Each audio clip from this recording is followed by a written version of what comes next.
नमस्कार, आप देख रहे हैं पंजाब केसरी टीवी और मैं हूं आपके साथ अंकित राय। भारत में हर रोज संविधान बचाने की बात की जाती है।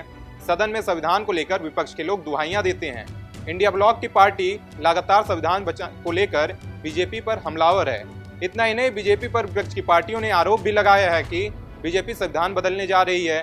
इस बीच उसी इंडिया ब्लॉक के एक पार्टी टीएमसी के नेता ने एक ऐसा बयान दिया जिसके बाद संविधान बचाने की मर्यादा तार-तार हो गई। ममता सरकार में मंत्री फिरहाद हकीम ने एक कार्यक्रम को संबोधित करते हुए कहा कि आज मुस्लिम भले ही अल्पसंख्यक हो, लेकिन समय आएगा जब हम भी बहुसंख्यक होंगे। हमें न्याय के लिए मोमबत्ती नहीं जलानी पड़ेगी।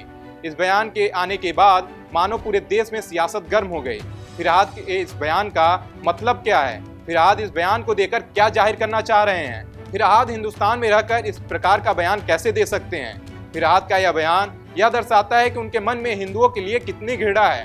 अब फिरहाद के इस बयान को हिंदुओं को समझना होगा कि अगर आने वाले समय में हिंदू एकजुट न हुए तो हिंदुस्तान दूसरा बांग्लादेश बन सकता है। शुक्रवार यानी 13 दिसंबर को अल्पसंख्यक छात्रों के लिए आयोजित एक कार्यक्रम में बोलते हुए बंगाल राज्य के नगर निगम मामलों और शहरी विकास मंत्री फिरहाद ने कहा, पश्चिम बंगाल में हम 33% हैं और पूरे देश में हम 17% हैं। हम संख्या के हिसाब से अल्पसंख्यक हो सकते हैं, लेकिन अल्लाह की कृपा से हम इतने सशक्त हो सकते हैं कि हमें न्याय के लिए मोमबत्ती जलाने की जरूरत नहीं पड़ेगी। हम ऐसी स्थिति में होंगे जहां हमारी आवाज अपने आप सुनी जाएगी और न्याय के लिए हमारी पुकार सुनाई देगी। इस बयान के आने के बाद मानो पूरे देश में सियासी पारा चढ़ा हुआ है। इस बयान पर केंद्रीय मंत्री और पश्चिम बंगाल बीजेपी अध्यक्ष सुकांत मजूमदार ने कहा कि टीएमसी नेता फिरहाद हकीम खुलेआम सांप्रदायिक नफरत भड़काने और एक खतरनाक एजेंडे को आगे बढ़ाने का काम कर रहे हैं। यह सिर्फ नफरत फैलाने वाला भाषण नहीं है, यह भारत में बांग्लादेश जैसी स्थिति पैदा करने जैसा है। इंडिया अलायंस चुप क्यों है?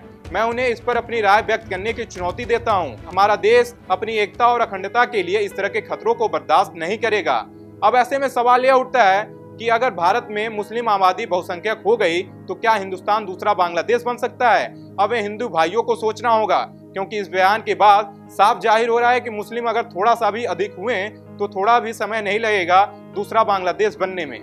आपको बता दें कि यह पहली बार नहीं जब टीएमसी के वरिष्ठ नेता फिरहाद की टिप्पणी ने विवाद खड़ा किया हो।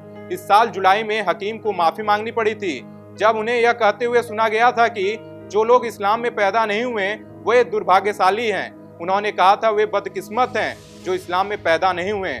हमें उन्हें इस्लाम के दायरे में लाना होगा। अगर हम ऐसा करेंगे तो अल्लाह खुश हो जाएंगे। फिरहाद के इस तरह के बयान दर्शाते हैं कि फिरहाद हिंदुओं के लिए किस तरह घृणित मानसिकता रखते हैं। फिरहाद के इस बयान से हिंदुओं को जागने की जरूरत है। फिरहाद के इस बयान सरकार क्या करती है ये तो आने वाला वक्त ही बताएगा। इस खबर पर आपकी क्या राय है कमेंट बॉक्स में जरूर बताएं। बाकी देश दुनिया के तमाम खबरों को देखने के लिए देखते रहें पंजाब केसरी टीवी।